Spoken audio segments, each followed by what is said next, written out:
One of the reasons for the confusion which Washington reacted with to the publication of the documents about Biolabs operating in Ukraine under US control, the Minister of Defense of the Russian Federation had traced the scheme of the interactions between these labs and American curators, and it was discovered that the son of the current President of the United States played an important role in the implementation of the military biological program in Ukraine.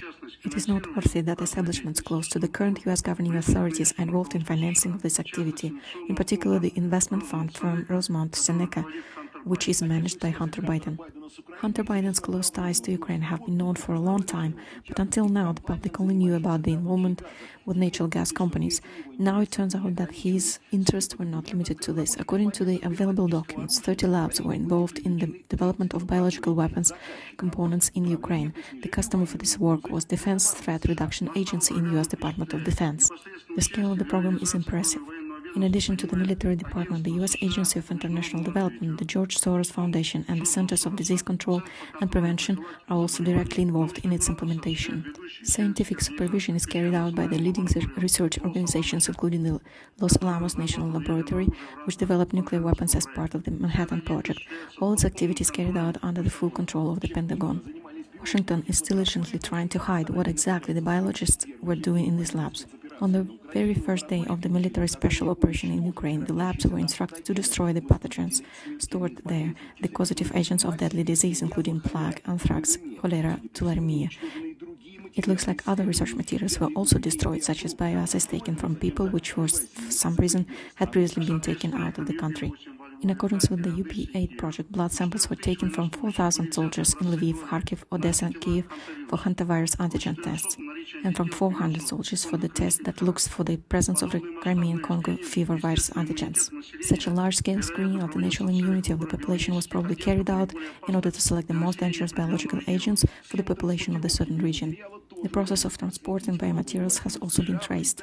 The samples were taken to the US, UK, Germany, Australia, and Georgia. In the infamous Lugar Research Center, another US laboratory that was suspected of working on biological weapons components. Moreover, not only tissue samples and blood serum were brought abroad, but also the pathogens themselves, viruses and bacteria. One of the projects which were worked on under the control of Americans received the codename UP2. The main goal of this project was to conduct a molecular analysis of especially dangerous infections endemic to Ukraine. This work provided for the sampling of pathogens in old animal burial grounds in order to obtain new strains of anthrax. According to retrieved documents, US military biologists were especially interested in the anthrax virus, and considering the distribution of pathogen samples to other laboratories opened by the United States in different countries, this could become a serious threat in the event of leak, even not intentional one. In the current situation with the distribution of pathogenic materials from Ukraine to European countries, it can lead to death of people and creation of a source of an epidemically unstable situation, the scale of which will be comparable to the coronavirus pandemic.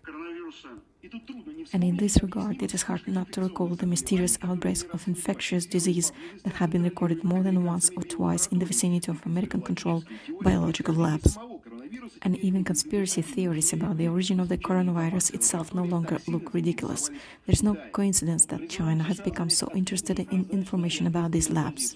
The United States, to take an open, transparent and responsible position, take seriously the concerns of the world community, due diligently fulfill their obligation under international conventions, give comprehensive explanations about their military biological programs carried out at home and abroad, and agree to their multilateral verification. Not China's first demand to provide comprehensive information, although Washington has only been rejecting it so far. Russia's Minister of Defense continues to study documents on US secret biological activities in Ukraine.